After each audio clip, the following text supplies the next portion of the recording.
Okay, good evening, members. You're going to have to forgive me tonight. I'm having a few tech issues and my big screen has become my primary screen. So I'm unable to sort of have you on my laptop and on the big screen. So I'm going to have to flick back and forth. Kath, if you can keep an eye out for hands up for me, I'd really appreciate it. Okay, members, welcome to Social Services Scrutiny Committee meeting on the 8th of March 2022. May I remind members to keep your microphones on mute and only unmute when they are making a contribution to the meeting. Please note that the chair and vice chair should keep the cameras and microphones on throughout the meeting. Also, attendees wishing to contribute should click on the hands up button on the control bar, and a hand symbol will be displayed next to that person's name, notifying me that they wish to speak. Today, we will be using Microsoft Forms for voting on agendas items 3, 5 and 8. A poll will pop up in member screens. Members joining us by telephone will be asked to state their vote. Members will be asked to click on either for, against or abstain, and then finally click on submit vote. Right. Okay, this meeting will be recorded and made available to view via the Council's website, except for discussions involving confidential or exempt items. Therefore, the images, audio of those individuals speaking will be publicly available to all via the recording on the Council's website at www.caerphilly.gov.uk. First of all, I'd like to go to agenda item 1, and that's to receive apologies for absence. Are there any apologies noted? Kath, please. Yes, Chair. We have apologies from Councillor John Bevan, Councillor Kevin Etheridge, Councillor June Stone and Councillor Vincent James. There were possible apologies from Councillor Jeremiah because he's having technical problems as well. Okay, and can you also add Charlotte Bishop to the apologies, please? She has another appointment. I do apologise. Councillor Cook has got his hand up, Chair. Okay, Councillor Cook. Yeah, thanks, Chair. Dave Street's having connection problems. He's going to try and log back in, okay? Okay, no problems. Chair, do you want me to do a roll call? Yes, you can, if you wouldn't mind, Kath. Thank you. Members, I'll call your names out, and when you hear your name, please just confirm you're in attendance. Councillor Angel. Present. Councillor Bazina. She's waved. She's waved. Apologies. I was multitasking. I was typing them. Apologies. Yes, I'm here. Obviously, Councillor Cushion, obviously. Yeah. Councillor Evans. I was on the call just now, so I don't know if he's dropped out. Okay, Councillor Gay. Present. Right, Councillor Leonard. Present. Councillor Thomas. Present. Councillor Walter Williams. Present. And we have Cabinet Member Councillor Cook. Yeah, present. And we have the co-opted members, Cyril, Luke. Present. Judith Pritchard. Judith, you're on mute. I can see Judith. Sorry. Yes, I'm present. That's it, Chair. Thank you. Okay, thanks, Kath. Can I just say welcome to Judith Pritchard. She's on you as I can't remember what the terminology is. I do apologise, Kath. Well, she's co-opted member, Chair. Co-opted member. I was going to say adopted member. I don't know why, but that came into my head. Co-opted member. Yeah, so welcome, Judith. Right, item 2 on the agenda, which is declarations of interest. Councillors and officers are reminded of their personal responsibility to declare any personal and or prejudicial interests in respect of any item of business on this agenda in accordance with the Local Government Act 2000, the Council's Constitution and the Code of Conduct for both councillors and officers. Are there any declarations of interest? No. Okay, then we'll go on to agenda item 3. which is the minutes of the previous meeting. And if you bear with me, like I said, I'm flicking from software to software. Okay, we'll go through the previous meeting now, which was held on Monday, 25th of January at 5:30 p.m. Page 1. Page 2. Page 3. Are there any hands up, Kath? No hands up, Chair. I'll let you know if there are any. Right. Are we taking the matters arising as well as No, Chair, only accuracy for our minutes. Okay. Page 4 and page 5. Can we have somebody propose, please, and second? I move. Councillor Williams. Okay. Happy to second, Councillor Leonard. Lovely, thanks. Okay, we are on item 4 now, the agenda. Consideration. We Yes? need to vote on that. Oh, sorry. Yes, you are right. I do apologise. Can we use forms then, please? Is this flicking back and forth software? Yeah, sorry, Chair. Can members of the Scrutiny Committee, councillors that is, please vote on forms?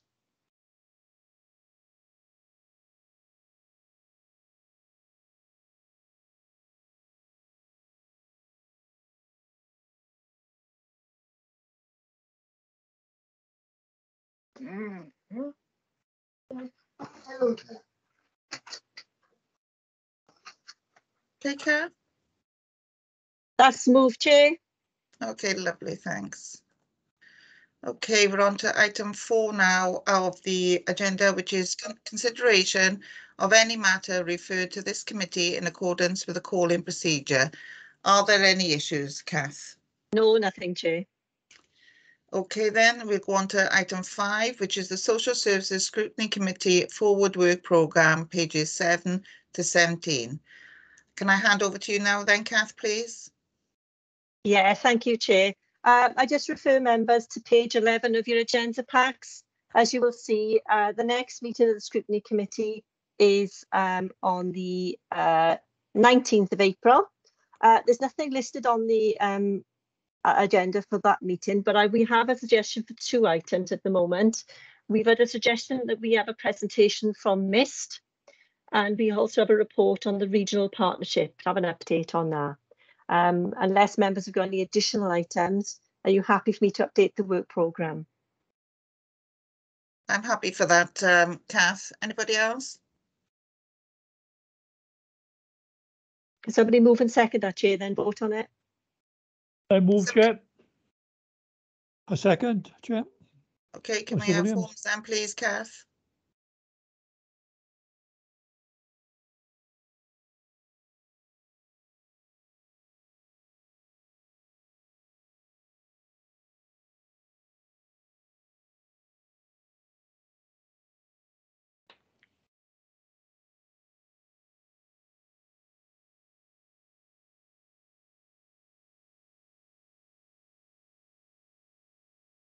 Councillor Bazina's got a hand up, Chair.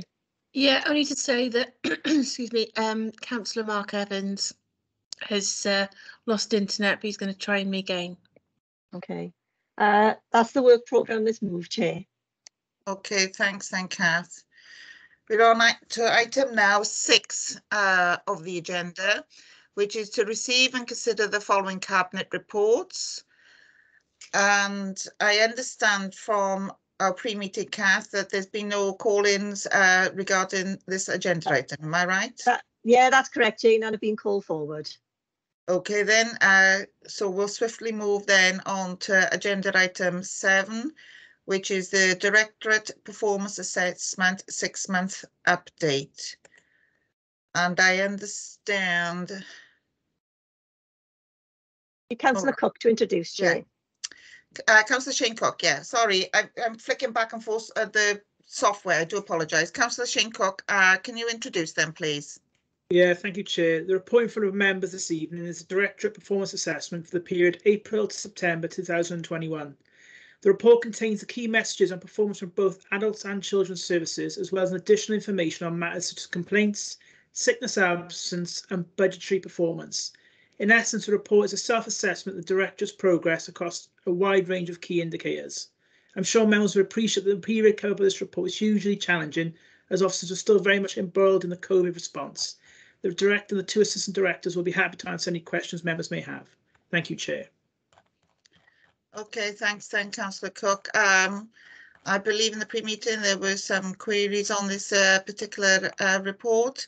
So I'm sorry, I'm flicking back and forth. It was Judith Pitcher, Chair, wanted to add a question. It's like Carmen Pacina's got a hand up. Yeah, I think Carmen has got a hand up first, and then we'll bring in Judith. Apologies.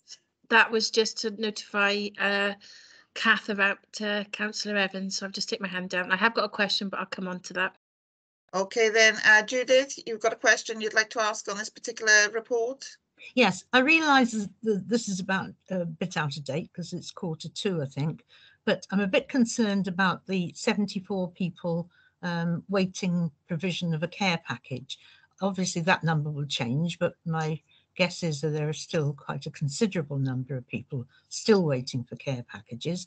And I wondered if we could have from the Director or the Assistant Directors some indication of the kind of care packages that people are not getting. I'd be very concerned, for instance, if people who are housebound and incontinent were not having their continence pads changed and not being fed. So I don't think that's the case, but it would be useful for members to know what kind of care packages we can't provide for, and does this lead to hospital discharge? Okay, Dave, I don't know if you want to take this one, please. Yeah, thank you, Chair, and apologies for my delay in joining. I've had all sorts of IT issues. Apparently, I've been logged on in 2 different places, even though I'm sitting at my kitchen table. Don't quite know how that works, but there you go. Thank you, Judith, and welcome back to Scrutiny. Lovely to see you. The sort of packages that we're talking about tend to be the sort of where we've got limited resources, we risk assess what services we have to provide. So those people, for example, that you alluded to there, people who may live alone in the community, people who may need incontinence pads or feed in, they are prioritised. We're also under huge pressure, obviously, to facilitate discharge from hospitals. You know the problems there's been again this week in the Grange, so they impact on us as well.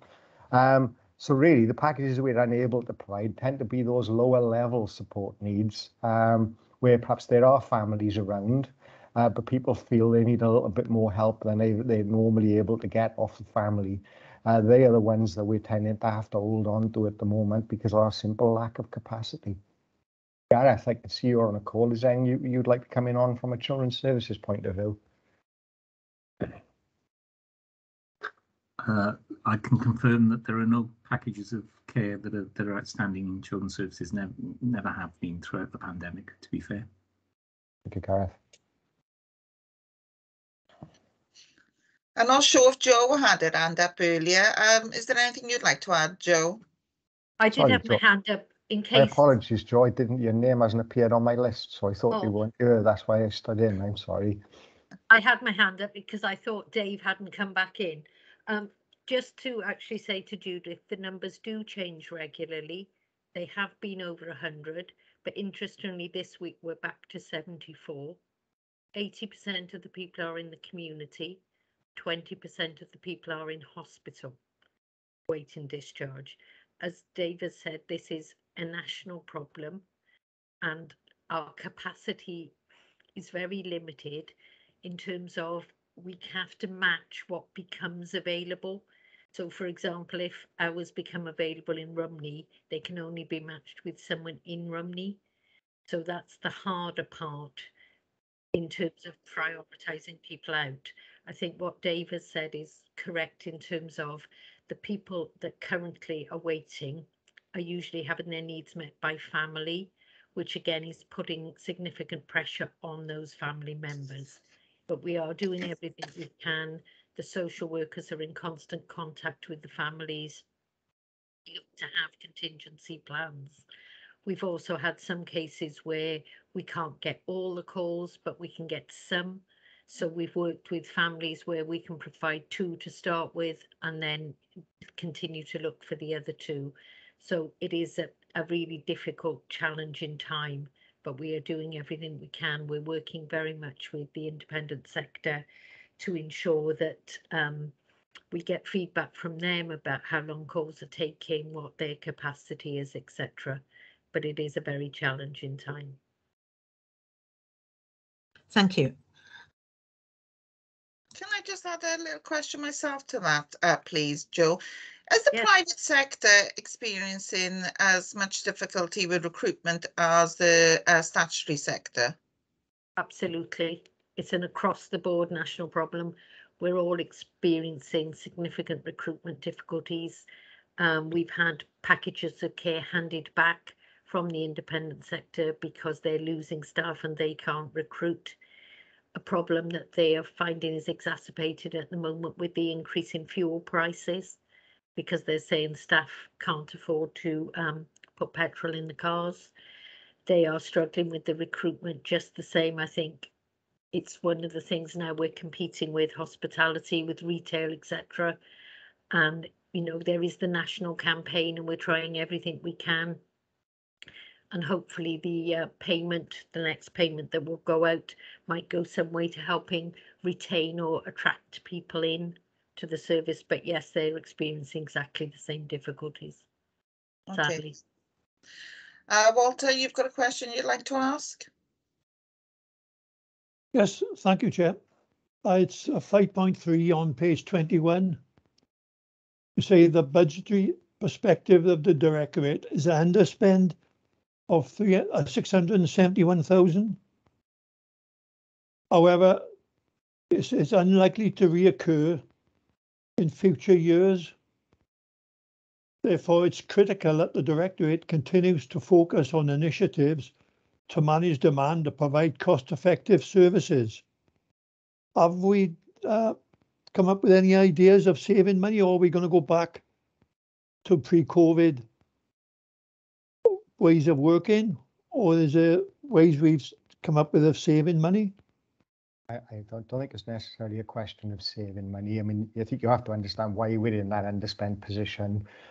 Is Welsh Government have basically provided an awful lot of cash for social services in the current year, the recompense of some of the pressures that we've seen under COVID.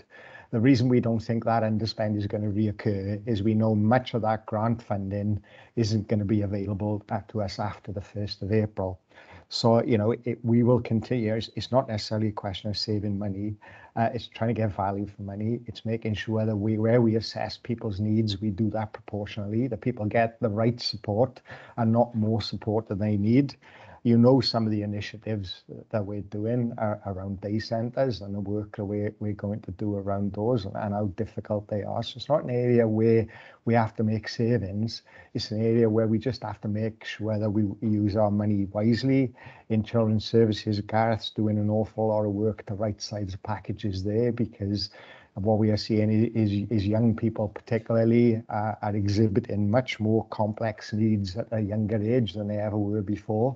So if we're not very careful, those costs get out of control. So if you like, it's our normal husbandry of our social services budget rather than the need to run around making cuts or savings in any kind of provision.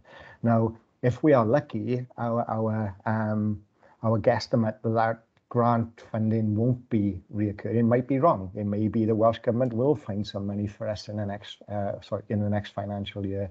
But until we're told that definitively, we have to assume that we're not getting it and cut our cloth accordingly, really.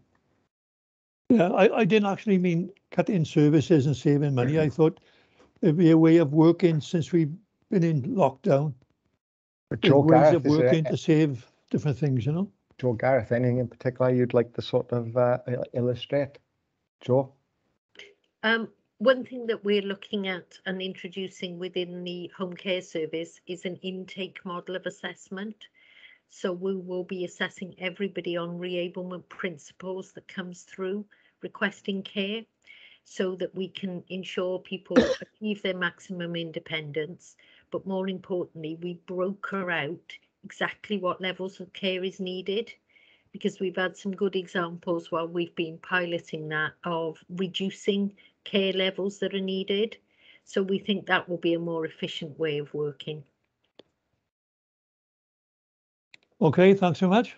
I suppose just to add to that, Williams, I think Dave is absolutely right that the demand hasn't necessarily increased for children's services in terms of actual number, but the complexity of the children that we're being presented with, the challenges that they're presenting have increased significantly. And as a result, the costs of their care are increasing. And I think Dave's point about the Welsh Government funding that is coming out in response to COVID is masking the real demand that is in the system. So it's going to be quite difficult, I think, to predict what that's going to look like. But there's definitely going to be a kind of unbalance, if you like, going forward, as that if that funding then drops out and the demand continues to be as complex as it is, then there is going to be a shortfall. Can I just ask you, Gareth, has a result of this pandemic and a lot of mental health issues arising because of the pandemic and isolation, etc., has this had a significant impact on some of the young people that have come into the system with yourselves, which adds to the complex needs? Absolutely. There's no question about the impact. You know, for instance, if you have young people who are not going to school as regularly as they were before, their social networks are being affected by that. The pressure builds at home as well if they've not got things to do during the day. And even though we're back to some level of normality now, a lot of children had big chunks of time where they weren't occupied in the way that you'd expect them to be, and some children responded okay to that, and other children, you know, had a negative impact, and some of that we're now seeing in terms of young people's presentations. Absolutely right. Yeah. Okay, thanks. Carmen, I think at the pre-meeting you had a question. Would you like to ask that question now, please? Yeah, thank you, Chair. It's on page 21, so it's in regards to the sickness figures, the absence figures. Is there a cause for concern? I know that at a previous meeting I mentioned whether there was anything COVID related, which is obviously not in the report, but is there anything around stress, or is there anything that we need to be concerned about? Thank you. You know, we monitor our sickness absence levels very carefully. We have monthly information from HR. Historically, the biggest cause of absence in social services has been that sort of stress and anxiety tab. But interestingly, we separate that out between work-based stress and personal stress. And it's usually the personal stress that's the biggest reasons, you know, people with family difficulties, divorce, bereavement, etc., etc. So we're aware of that. Sadly, what we have seen over the years is a change. We used to have real problems with short-term sickness absence. Our short-term sickness absence at the moment is very, very low. You know, it is as good as we're ever going to get it, quite frankly. But what we have seen is a move to more people on longer-term sickness absence. Sadly, we have a number of people who have got cancer, you know, life-threatening, life-limiting diseases, and likewise people with family members in the same situation. So, you know, we're all over it, quite frankly. Where we've got people off ill, their managers are working with them. I don't mean that in any kind of threatening ways, to see what we can do to bring people back into the workplace. But obviously, you know, the events of the last 2 years don't help as well. Absolutely, Whereas these figures don't necessarily include the people who are self-isolating or family members self-isolating. Clearly, that has the impact on our available workload. So is there anything for us to worry about? No, there's nothing for us to worry about. There's nothing for us to be complacent about either. We need to continue what we've done for some time, monitor this very carefully, and where we identify people in difficulty for whatever need, work along those people, slide those people, see what we can do to bring them back into work, or if that's not possible for any reason, we sort of part company with them at a realistic time, really. All right, thank you. Thanks for that, Dave. Yeah, can I ask a question along those lines, Dave?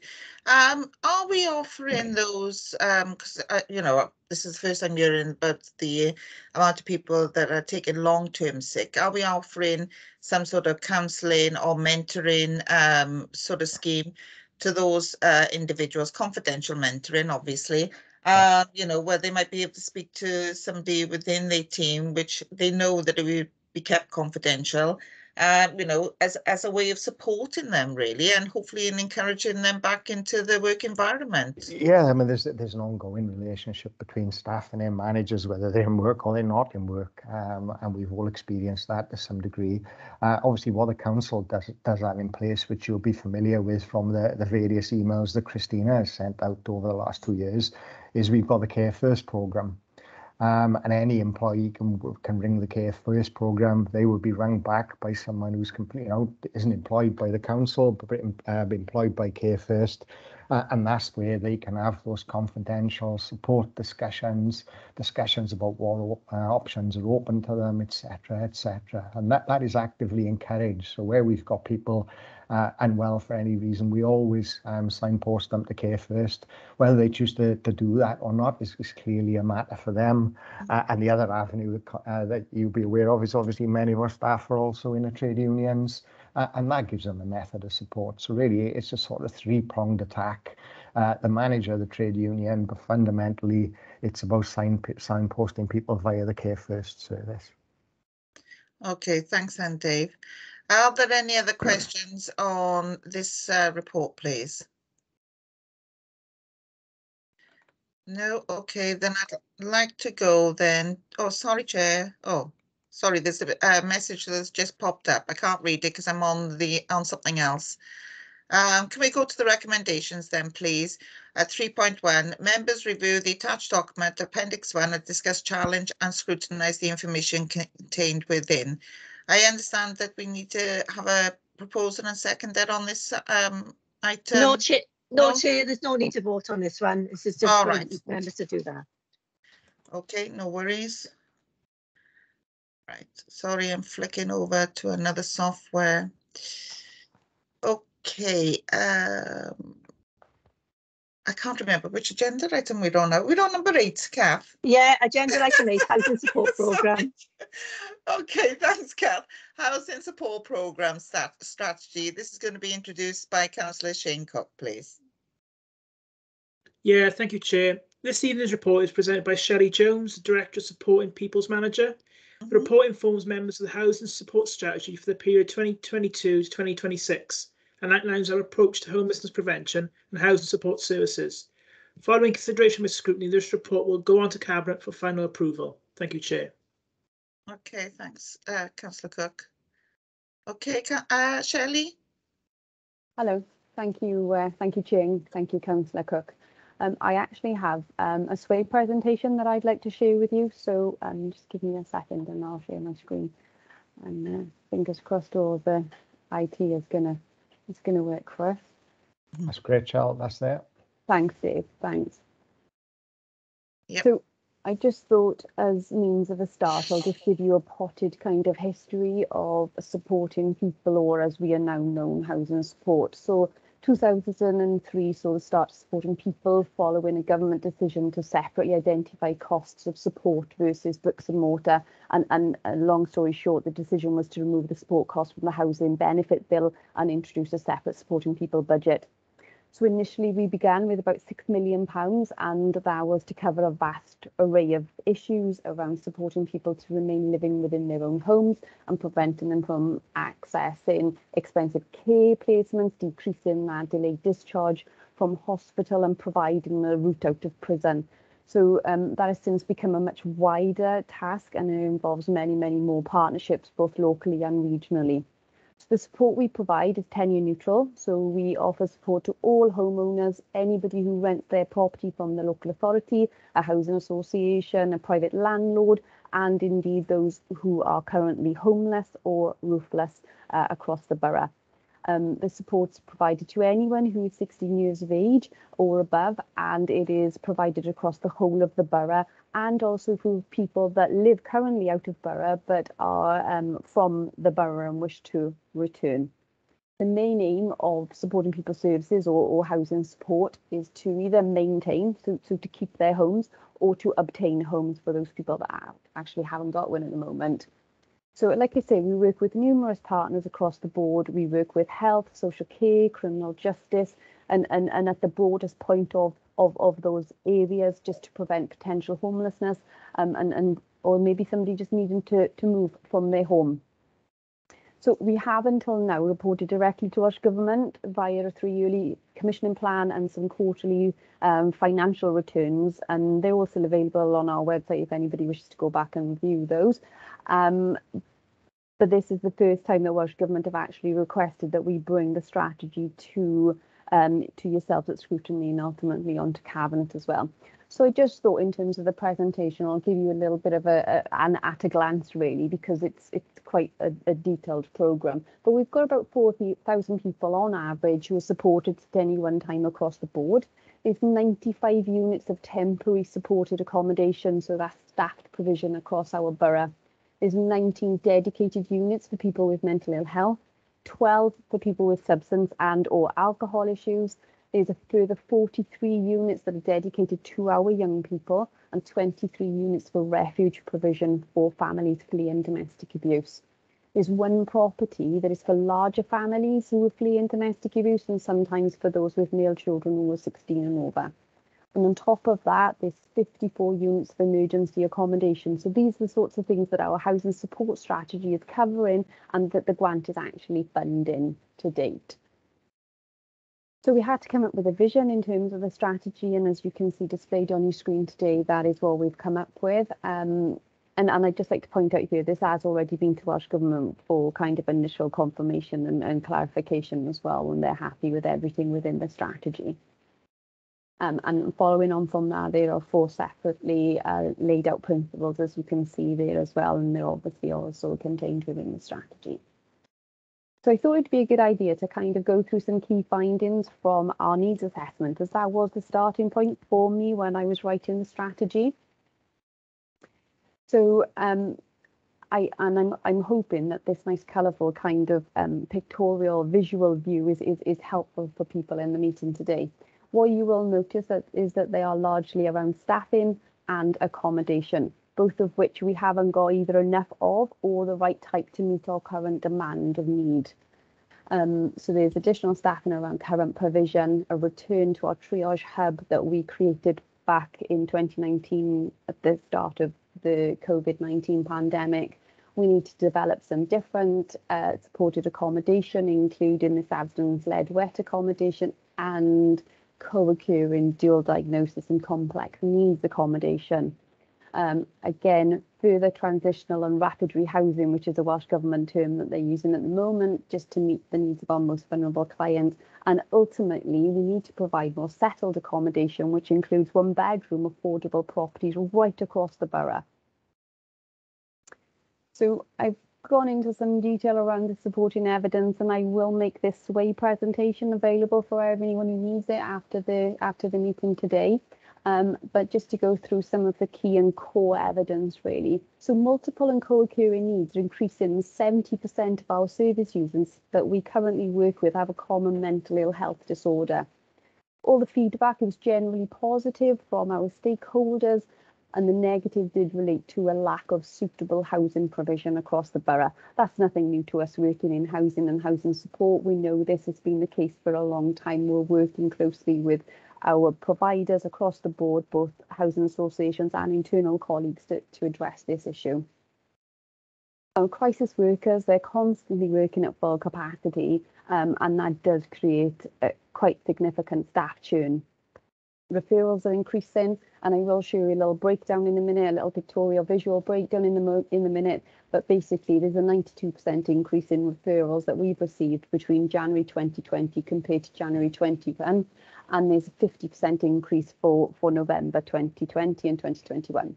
So I just think that just goes to indicate how our referrals are increasing, and this is just a nice visual way to see that. The dip is December.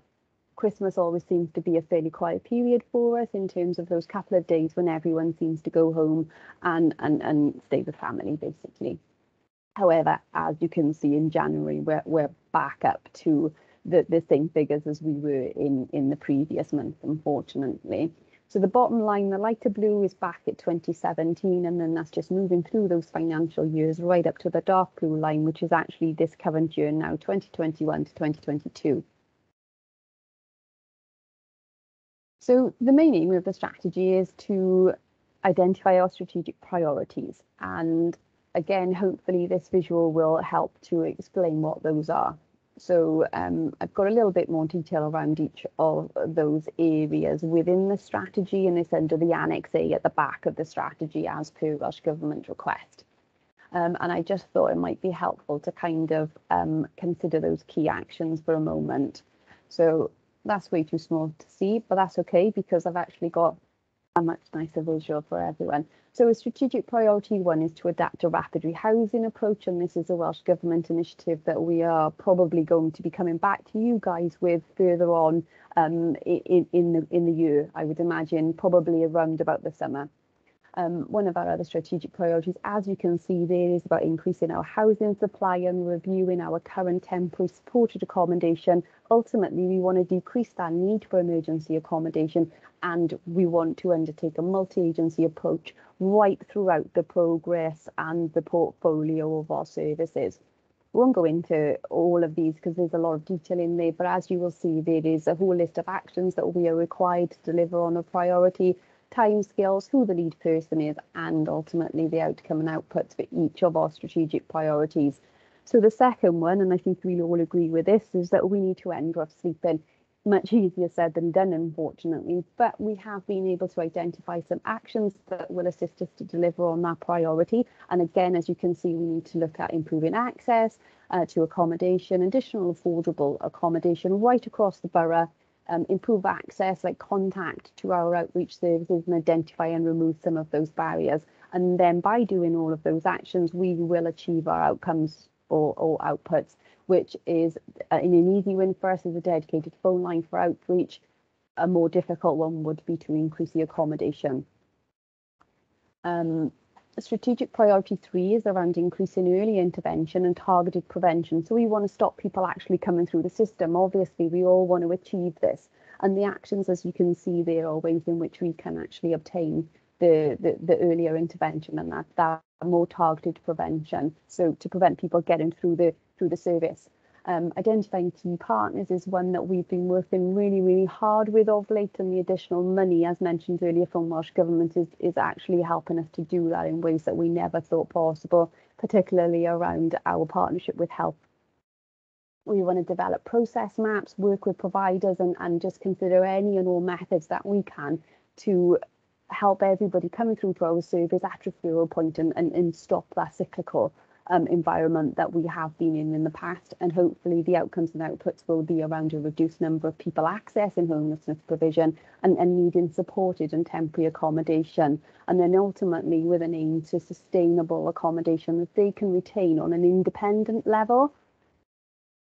So fourthly is our investment into workforce development, and you've already heard this evening in terms of staffing, and unfortunately we have to deal with exactly the same issues in terms of retaining and maintaining staffing. It's really difficult at the moment, especially with the areas that we are dealing with. We do find staff burnout is increasing, and we find that staff have actually left for numerous reasons. Attracting new staff is really difficult, but we are considering innovative ways to create knowledge of the sector for a start, because not a lot of people understand what the support sector is about and how it differs from the care sector, but also around retaining those staff as well. So one way that we've recently achieved this is through a virtual fair, where we saw over 200 people actually attend one of our events, and we've been very successful further to that in terms of employing additional new people to the field that never even considered support work in the past. So that was really beneficial, and we hope to move on and to do more of those fairs in the future. So I thought I'd just go through some stakeholder feedback, purely because our stakeholders are a massive part of what we do. We lean on them a lot, we ask them lots of questions, we work with them to achieve the services that we have in place today. One thing, as I've already mentioned, that keeps being brought up is there's a lack of housing stock, and that is specific to 1 and 2 bedroom properties. There's a lack of supported accommodation for some people, particularly for those who work, because the service charges we have to have in order to make these services viable. For people with dual diagnosis and or harm reduction for temporary accommodation, specifically around people with addiction issues, abstinence-led schemes, and gender-specific supported accommodation. Further to that, housing options when moving from a refuge into long-term sustainable accommodation is creating some concern for us at the moment. And the private rented sector accommodation is totally out of the reach of many of our service users, unfortunately, just purely down to the financial constraints that they find themselves in. Staffing, we've already mentioned staffing, so I'll say no more on that. I thought this might be helpful as well. So this is just 2 years worth of our financial capability data, just to set some context, I guess. So we've managed to reduce debt, and these figures are only up until December 2021, by £302,000 plus. Back in 2020-21, we reached 406,000, but it just goes to show how much work we're actually having to put into debt reduction just to maintain people in their own homes and avoid homelessness. Further to that, we've managed to increase income, and again, this is only up until the 1st of December 2021, by a massive £2 million, over £2 million. And again, the 2021 figure was just over £3.5 million. So I think that just does some justice to the hard work that our service providers are putting in with the individuals that live across our borough to help them maintain their homes and to prevent homelessness. Again, I'm not going to go into kind of too much detail around these, but the information and the images are available should anybody require them after the meeting today. This is a breakdown of our spend across our housing support grant, and just to highlight some key areas, as you can see there, 36% of that spend is actually being spent on our floating support services, which is basically staff that go out to other people's homes, identify any needs and address them in order to maintain or obtain homes. And then a further 22.3% is spent on our temporary accommodation. So one really important task that I have is to anticipate what those numbers are going to look like at the beginning of the year for the forthcoming year. And this is a really, really difficult kind of task to undertake. And I think what is really, really evident, and not only due to COVID, but in part due to COVID, the anticipated full service use account, we're already there at a half-year point. We're very, very close, and if not over, on some of them. So I think we've got our work cut out in the short, and we need to continue focusing on services that we've got, understand them, remodel them, and address the need that is evidently out there across our borough. So this is just a breakdown of that floating support spend, just because it is such a high proportion of the totality. And what you can see there is that 9.7% is spent on generic needs. So that's just people across the borough who come to us with a non-specific need. And then we're looking at other, which could include anything from financial sort of issues really to potentially needing to move. And then, as you can see, another large percentage is mental health, and I don't think that comes as any surprise to any of us around the table today. Again, it's that task that I have to do in terms of anticipated number of service users versus actual service users at a halfway point. And you can see they're all over where we anticipated they would be at the beginning of the year. And this is a further breakdown of the temporary accommodation. Again, young people is 8.1% of our spend, and mental health is 5.8%. And that's our anticipation in terms of our temporary and supported accommodation. This is some information around our outcomes, and I won't go into too much detail around this, but again, there is information that is available. on our website. As you can see, there are nearly 5,000 outcomes that we've actually reported for July, December 20, when compared to the previous period in 2019, which was 4,712. So we are becoming more and more successful in terms of these outcomes. And then there's some quick reports then in terms of changes. People with mental health has increased. I think that was a given, really. People with chronic illnesses has increased. Families around support needs, they've all increased. And that trend is continuing, I'm afraid, into 2021 and on to 2022. So there were some reductions, and this was around people with criminal behaviour, learning disabilities and substance misuse. And when I say reductions, that's not necessarily a reduction in terms of those referrals or those people requiring services. It's just that we've got better at identifying services, commissioning and procuring services to meet their needs, rather than those needs no longer being available. So I know that was a little bit of a whistle-stop tour, and my apologies for that, but if there are any questions.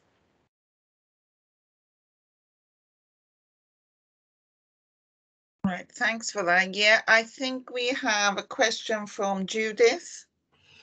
Yes, a key aspect of this is the lack of small accommodation, 1-bed, 2-bed, accommodation houses. Have the people who drew up the strategy considered the kind of accommodation that comes on a lorry, the factory built to a high standard, well insulated, fully installed, and all you do is obviously the council would have to provide a plot, connections to gas and electricity, and then a substantial base, and then the unit comes on a lorry, a bit like mobile homes or holiday homes. Now, it seems to me that this might be a solution because, well, part of a solution, because you could have small pieces of land, really, and these units, which have been very successful, I think, in some areas, and are very nice. You know, they're not substandard at all. On the contrary, they're better than the average old brick uninsulated house. Have we thought of purchasing those? Thanks, Judith. Yes, we have indeed, and they're called methods of modular construction, or MMCs, as we call them.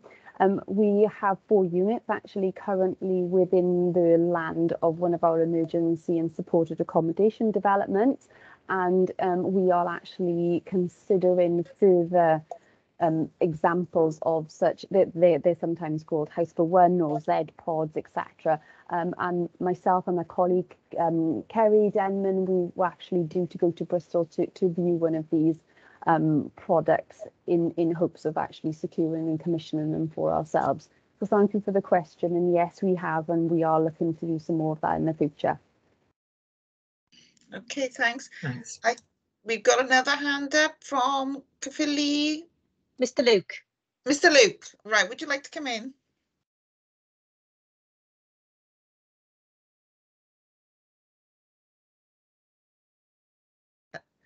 You're on mute, Mr. Luke. Right. We work with Shelley's team on people with learning disabilities who are living in accommodation, and that's all we can say is we've had so much success with our team, and we've worked with our colleagues, you know, and we've worked really close, and it's always been a success. We just like to thank the team for the work she's doing. Thanks, Shelley. Oh, Cyril, you're too kind, and thank you very much. I have an amazing team behind me and an even wider amazing team of providers and commission services. So it's those that we will thank. But thank you. Thanks, Cyril. But I can name them, but I'm not allowed to, right? Just say that. Thank you. Okay, thanks for that, Cyril. Do you want to put your hand down now, Cyril? Is there anybody else that'd like to ask some questions? I think Councillor Thomas had a question. She on page 44. Yeah, Councillor Thomas. Yeah, just a quick one there. Shelley, why go all the way to Bristol when there's a company in Abercarn that does the same? I work for them. They've done a prototype for another authority in England. But my question is, on 44, is Caerphilly has an above average proportion of lower super output areas with 3 wards in the top 7, increased crisis and geographical support workers. Can you just give me a bit more explanation around that, please? Yeah, I can. Just bear with me and I'll just pull up the detail now. Thank you. So a lot of this information was pulled from a wider data source. So I'll just find the page and then hopefully remind myself of what that was. Bear with me. It's under the summary of other key findings issues identified. Okay. Typically, I can't get there quick enough now. So it was the LSOA, yeah.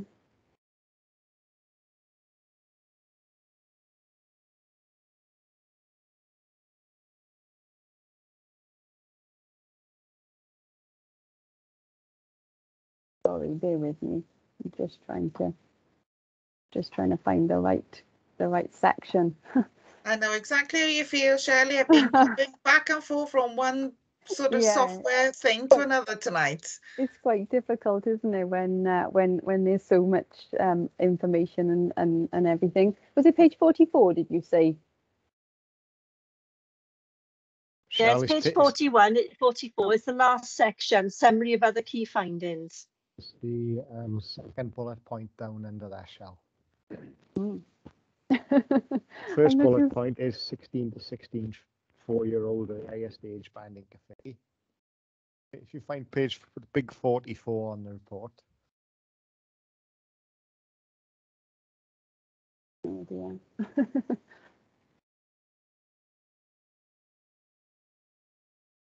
Appendix 1 is the second page of Appendix 1. Oh, okay. That might be easier because I have that on my screen. Okay, second page. Sorry about that.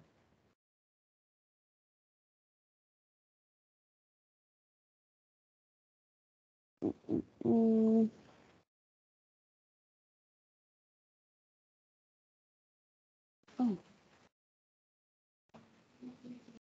Sorry. I'm not seeing that. Do you want to look into it and send it out?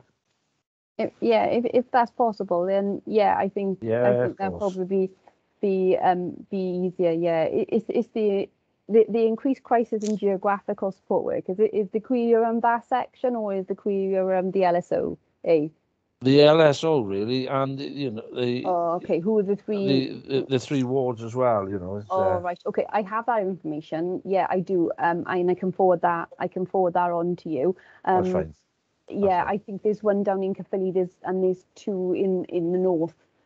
That's just from memory. And basically what we're doing to overcome those issues are increasing our crisis services and what we call geographical support workers. So basically we have a number of support workers who are based within various locations really. So some are within health settings, around the health centres or GP surgeries even, and others are within our supported accommodation or even social services sort of venues, and we base support staff there, so that makes it easier for those community members to access our dedicated workers.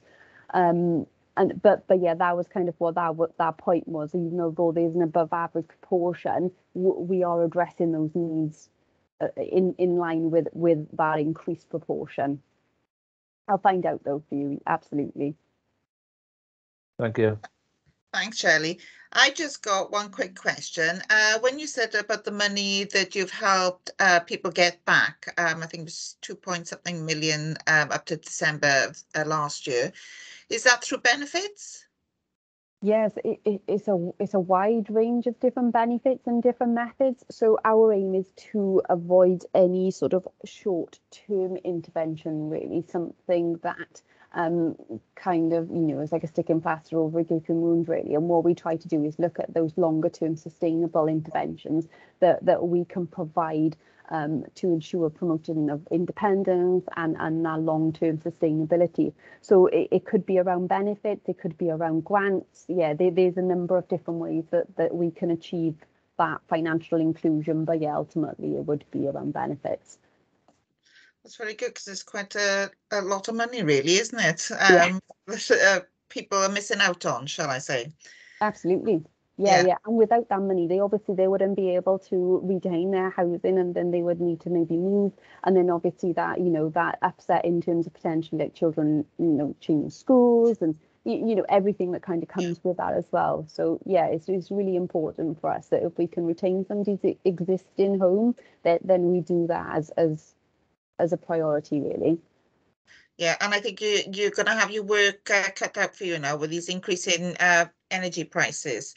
Absolutely. And looking where they can actually get some money to help them pay these bills, because at the moment my view is that people are having to make a decision whether they heat their home or feed their children, and it's just a very sad state of affairs at the moment.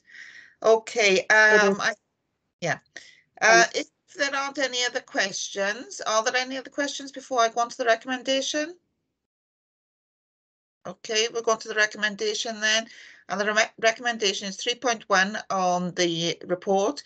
Members are requested to consider the strategy and agree with a single strategic direction for housing related support and homelessness prevention. Can I have a mover and a seconder, please? I move, Chair. Second? A second, Chair. Councillor Williams. Okay, thanks, Walter. Can we have forms up, please?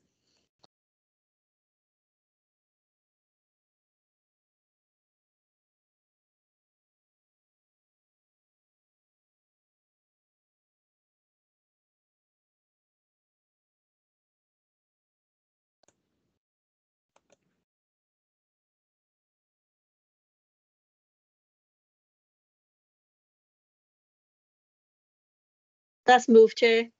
Okay, thanks then, Kath. Okay, item 9 on the agenda, Caerphilly Cares Year 1 evaluation. I'd like to bring in then Councillor Cook then to actually take us through the report, please. Yeah, thank you, Chair. On the 2nd of February 2021, Scrutiny considered a report on the creation and initial achievements of the Caerphilly Cares Service. At that meeting, members asked for an update in 1 year's time, hence the report this evening.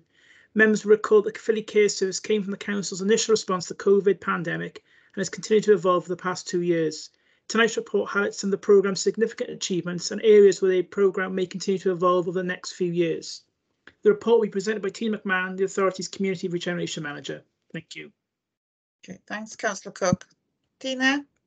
Hi, thank you. Good evening, everyone. Thank you, Councillor Cook.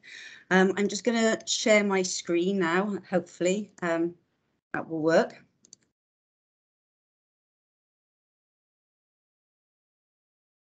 Hopefully everyone can see that. Yep, lovely, thanks. Brilliant. As Councillor Cook has said, the purpose of the report is to provide an update on progress and a first-year evaluation of the Caerphilly Cares Service as a follow-up to the report received by Scrutiny on the 2nd of February. Just briefly to go over what the purpose of Caerphilly Cares is from the initial report that came to Scrutiny. It's an opportunity to re-examine how we engage with our residents and services and how we streamline the response to need in the community.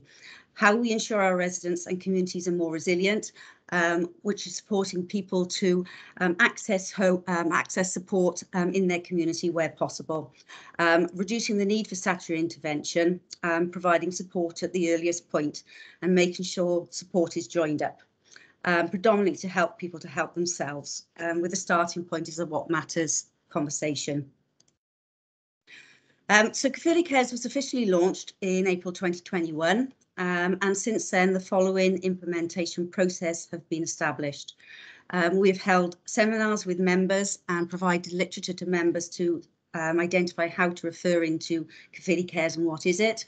We've developed a community services directory, which is now on DEWIS, and a what matters briefing session has been developed with staff. The team has also completed the Health Board Connect 5 trainer course, which is support around mental health, and they're also now delivering that to volunteers and community groups, so that can be spread further out into the community. All members of the staff are trained at least level 2 in safeguarding, and the 3 managers are delivered to train the trainers safeguarding. Again, this is now being rolled out to all the buddies and our community organisations. Mental health awareness, first aid is a core requirement for all staff. We've also now developed a new recording system which measures the customer journey so that we can establish what point of support they're having at any one time and see and maintain that support. One of the key things about Caerphilly Cares is actually maintaining contact with people to ensure that that support, they continue to engage with the support. We also have access to other data sets now across the authority so we can see what point the people have contact with the council. Caerphilly Cares has evolved into 3 key interconnected areas over the last year. The first point, and I will go through these individually, the first is the actual gateway, which is the direct support for vulnerable people. The other element is the strengthening communities, which is where we work with organisations, voluntary sector organisations and communities to take action together and develop new community initiatives. And then there's the volunteering side, which has started from the buddy scheme, but now also includes corporate volunteering. The Caerphilly Cares Gateway, the team has received over 1,200 calls since the start of Caerphilly Cares, over 500 emails asking for help. All of these people are people who would normally have contacted the council, and 330 referrals have been made to appropriate partners and services. Of those 1,200 calls, 850 have actually come directly from residents themselves. This is really important for us because this means the message about Caerphilly Cares is actually getting out directly to people. These are the key themes we have seen over the last year from the people that we've been supporting. Financial insecurity, obviously, and I'll come on to that. And Sandra Isaacs is on the call as well. Mental health, as Shelley mentioned earlier in her presentation, is actually the predominant issue with most of the people that we have had contact with. And then there's been bereavement, physical mobility, drug and alcohol dependencies, fibromyalgia, obesity, isolation, and then domestic abuse.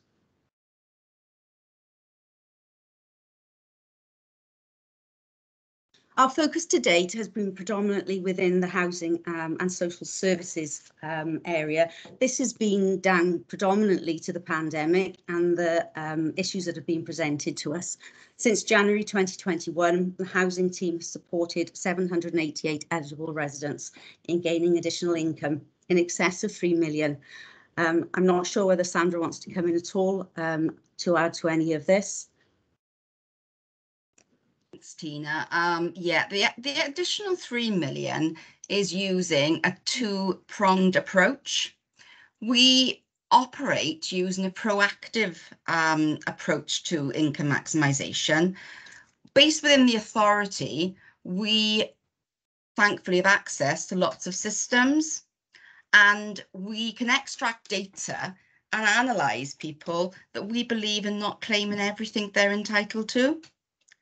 I think especially elderly people are not claiming their full entitlement of benefits. And the 3 million that we've been really successful in obtaining for our residents has been life-changing, as the appendix show, and the comments we've received. And these are not people that recognise they need support. I think perhaps that's why we are a little different in that these residents wouldn't recognise that they are entitled to this income, but we're preventing the move into a crisis situation by getting the additional income. And, you know, it has been life-changing for many of our residents, and the quotes, you know, in there, we've had our residents' authority to put them in the report. And, you know, it never ceases to amaze me the amount of difference that our staff are making. I think that's all I wanted to say. Thank you. Thank you, Sandra. We are also doing additional work within housing, looking at doing process mapping sessions with housing more widely, and early conversations with the head of housing and with Kerry Denham in relation to looking at the common housing allocations policy in regards to how we can embed support at the earliest point of contact with Caerphilly Cares. In addition, we've been working closely with the community connectors. Supporting isolated people is a key component of the community connectors role. So we've been doing process mapping sessions to ensure that the teams are working collaboratively together and make sure that people receive the most appropriate support at the most appropriate time. We've also been done process mapping sessions with the IAA duty team. We now have positive working relationships and we develop an appropriate referral moving in and out of each team as necessary. As I mentioned, mental health is a key issue that we have seen, a key theme across referrals. This is reflected in varying degrees of need, and we have discussions now ongoing and an agreement to work jointly on individual cases with the mental health teams. We've also done some process mapping sessions with customer services to make sure that appropriate referrals come to us at the earliest point. As I said, there's three key theme areas to Caerphilly Cares. The gateway, as I mentioned, and the support directly to vulnerable people. But this is the other side of this is very important, and this is the support for the community and the community groups themselves, to ensure that they have the resilience to be able to support people in their own communities. So the team has been maintaining and supporting existing community groups over the past year, even though it has been obviously significantly more difficult than it would normally be without being able to do the face-to-face. But we have helped and assist new COVID self-help groups, which set up at the early part of the pandemic. And we've also supported ongoing groups as well. So as an example, Thomas group in Caerphilly and the Risk of COVID group have made great strides, not only in supporting with emergency food supplies and pharmacy collections in the early part of the pandemic, but also now diversifying into social supermarkets to address the food poverty agenda and community transport for hospital appointments at the Grange and the Royal Gwent. This is in addition to numerous other community organisations across the borough who have clearly stepped up during the pandemic to support communities. And hopefully now, as we move out of restrictions, that type of support can be enhanced and actually grow. In addition to that, the Caerphilly Cares also supports all the volunteering agenda. As people will probably be aware, the buddy scheme was set up in the early part of the pandemic. It was then handed over to Caerphilly Cares to transform into a volunteering programme. The team contacted all those people who were being supported, as well as all the volunteers, to establish whether the support was still needed or whether that support could be better provided by family or in the community. And the buddy scheme has progressed into quite a successful volunteering programme with both staff and community volunteers. In addition to that, the volunteer service within social services, which is a very well established service that matches volunteers referred by social work teams and the older people, learning disabilities and physical disability teams. Due to the high level of demand on social services, this service has not been able to be operational during the pandemic. So during the discussions with service managers in social services, it became apparent that the incorporation of the befriending service with Caerphilly Cares would be a natural fit. So rather than having two projects, Caerphilly Cares and the buddy scheme, we will be looking to merge these into one scheme, which will be open to referrals from social services and also those who are not in receipt of services. It's anticipated that we will merge these two together in April 2022. In addition to that, Caerphilly Cares has been an internal member of the working group that has established the employee volunteering scheme. The scheme was endorsed by CMT and finally launched in October 21. Following discussions with policy, it has been agreed that Caerphilly Cares will be responsible for the delivery of the volunteering scheme, acting as a point of contact for staff, but also identifying those opportunities in the community where people could volunteer and support the community resilience element of Caerphilly Cares.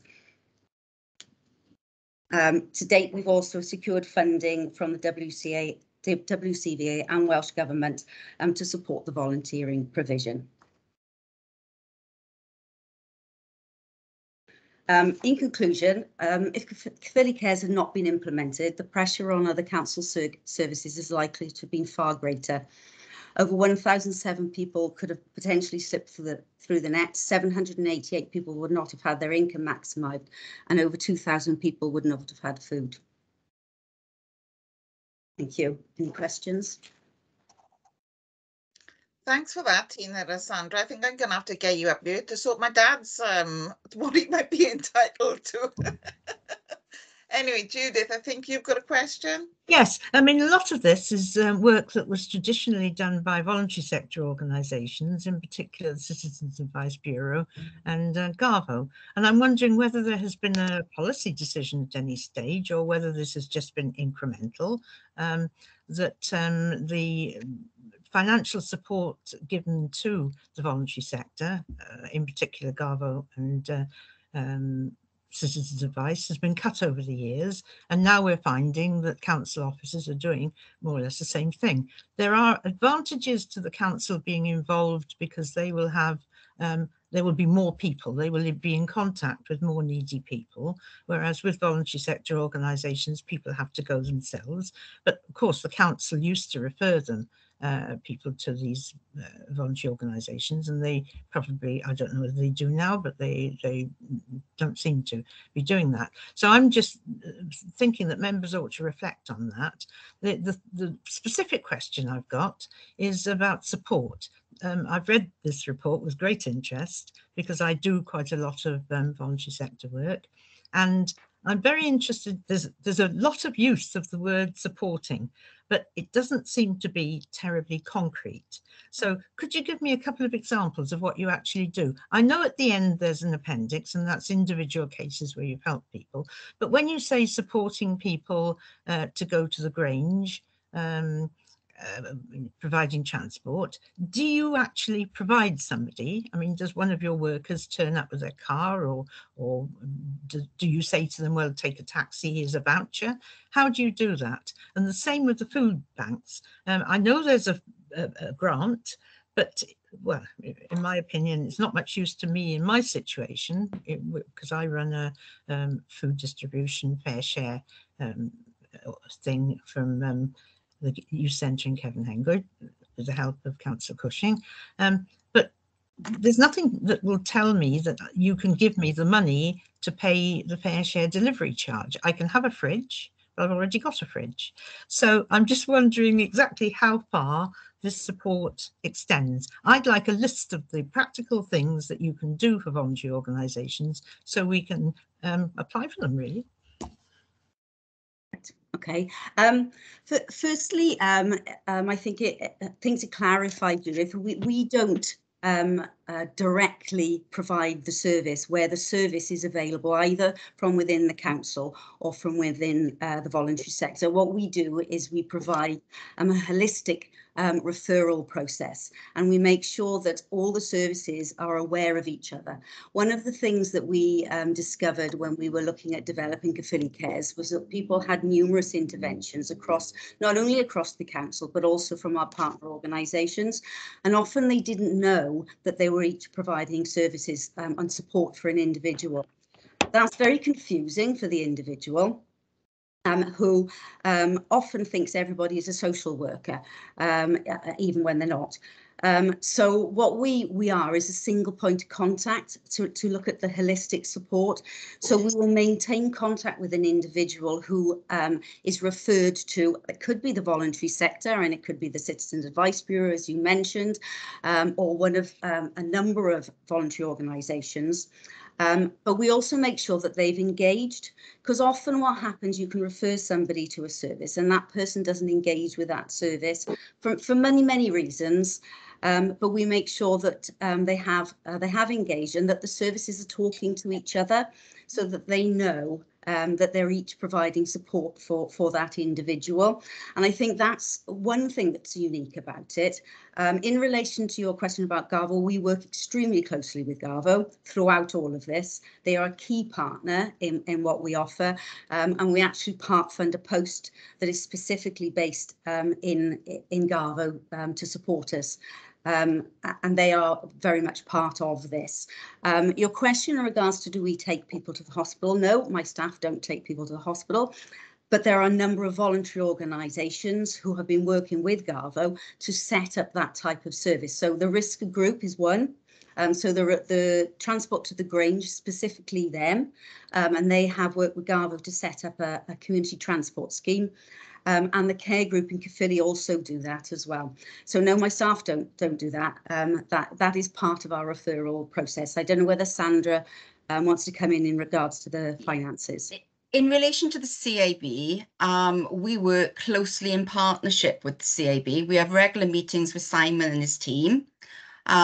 We do referrals for debt that we've picked up on our journey, working with residents, and we have regular meetings. We ensure warm handovers, so the engagement is maintained. If they dip engagement with the CAB comes back to us and we contact the resident.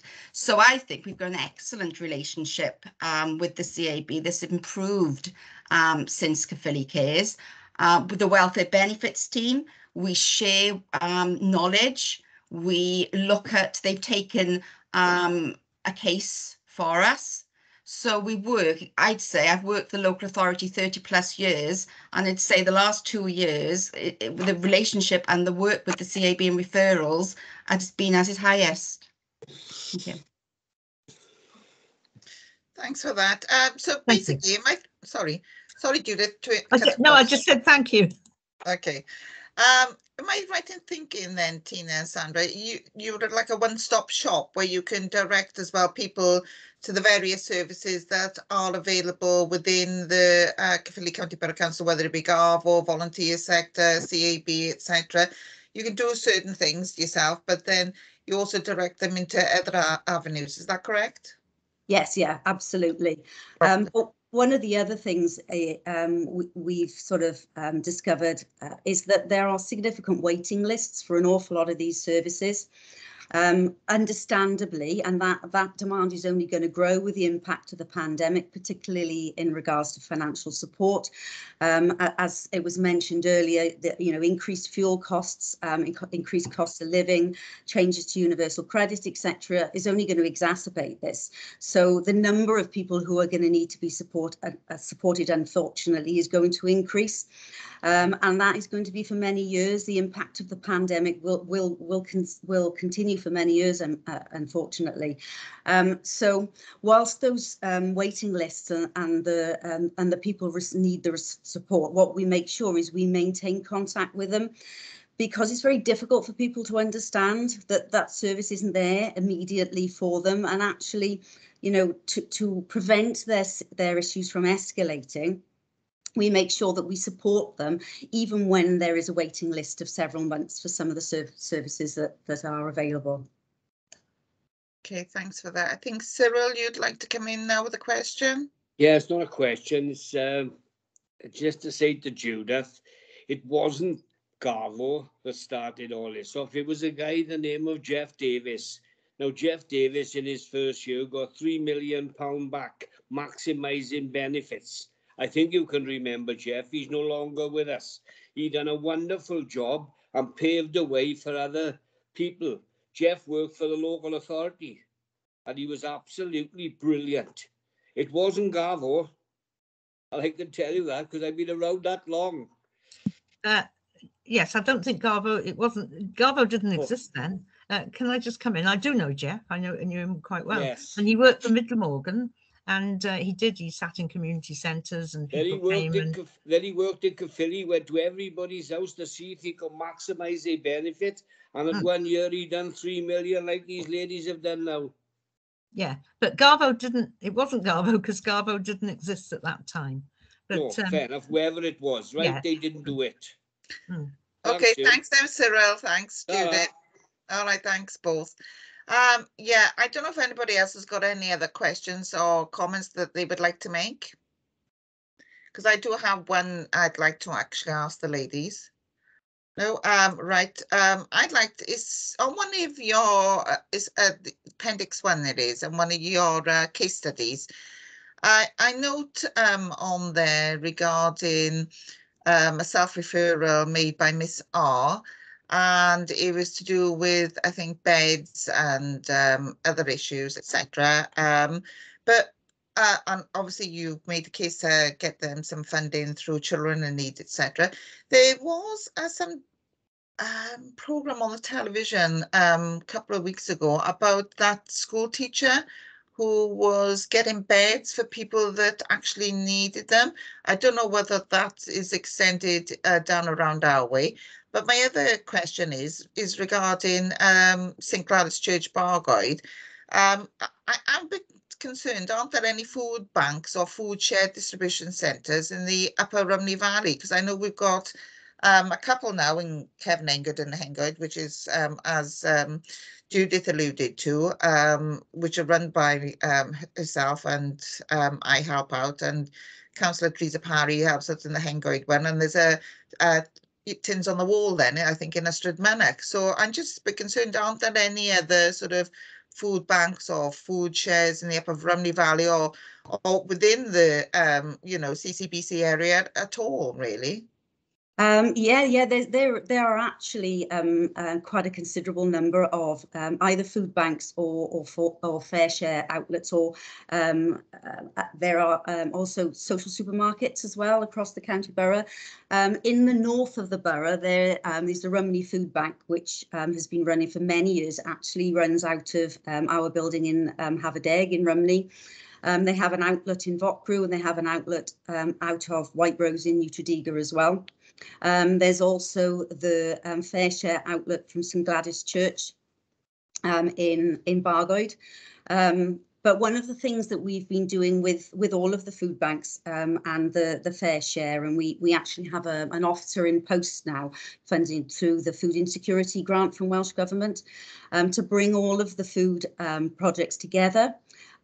Because when we took the calls initially at the beginning of the pandemic to support them, they found that was really helpful to link all the food banks together. And some of them now have continued to offer delivery services as well, so they will deliver outside of their geographical area if the need is there. Also share food across each other as well, which has been hugely beneficial. I'm happy to have a conversation actually with you if you wish, in regards to some of the work we're looking at doing around linking up with the private sector specifically, and community growing initiatives through the RDP project, to try and make food bank provision more sustainable. Yeah, that'd be great. Yeah, okay then, and I'm sure Judith would be absolutely delighted to be part of that, because she is. Well, I know how passionate you are about it, Judith. Yes, it's a question of work. You see, it's all very well, linking people in with these schemes. I have nobody who can go to a supermarket to collect their food, right? We don't have enough volunteers, and I'm not prepared to do any more work than I'm doing at the moment. And that's what you're going to come up against in some places. I mean, there are some very enthusiastic new people, and it's marvellous. I mean, the Holy Trinity Food Bank is really good. That's Judy Clymer runs that. But there are limitations to what, a limited number of elderly like me, volunteers are willing to do. And you've got to take account of that. Absolutely, and I think one of the things we're keen to do is link the volunteering side of Caerphilly Cares to the community resilience side, so actually enhance the volunteers, because we're very aware that there are a number of organisations who definitely need more volunteer help. So one of the things we want to do is promote these opportunities for the council staff as part of the council volunteering programme. All right. Oh, that's good. Well, I know we actually, I know Judith already currently delivers in our locale to people who need the food share, and so do I I actually deliver, and so does our other volunteer deliver. So we are actually going out there and helping for those that can't get there to deliver their parcels. But yeah, I think Cyril would like to come in now as well again. Cyril, you got your hand up, but you're on mute.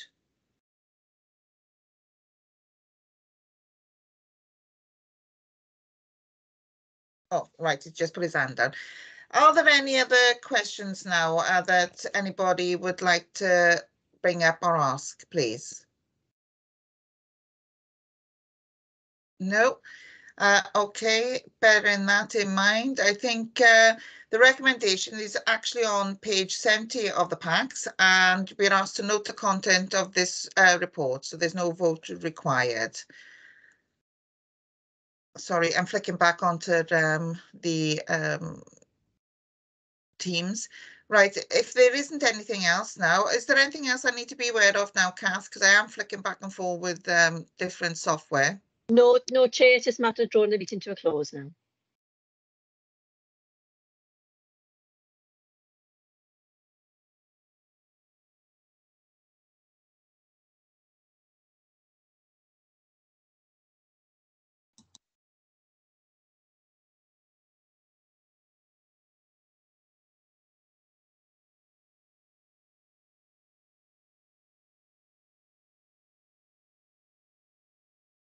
We just drawing the meeting to a close, Chair.